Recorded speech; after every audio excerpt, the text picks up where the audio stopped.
திருநாவுக்கரசு அவர்கள் எழுதிய சுயமரியாதை இயக்க வரலாறு நூல் வெளியீட்டு விழா சென்னையில் தேனாம்பேட்டை அண்ணா அறிவாலயம் கலைஞர் அரங்கத்தில் நடைபெற்றது. இந்நிகழ்ச்சிக்கு தொழிலாளர் முன்னேற்ற சங்க பேரவைத் தலைவர் நடராஜன் வரவேற்புரையாற்றினார்.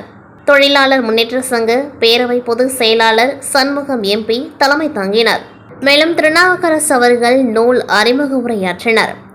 திராவிட கழக தலைவர் ஆசிரியர் வீரமணி அவர்கள் நூல் வெளியீட்டு உரையாற்றினார். முதற்படியை பெற்றுக்கொண்டு திமுக கழக துணை பொதுச் செயலாளர் ராசா எம்பி அவர்கள் சிறப்புரையாற்றினர். திராவிட இயக்கத் தமிழர் பேரவை பொதுச் செயலாளர் வீரபாண்டியன், திமுக கழக மாணவர் அணி செயலாளர் CV எம்பி எழிலரசன் MLA ஆய்வுரையாற்றினார்கள்.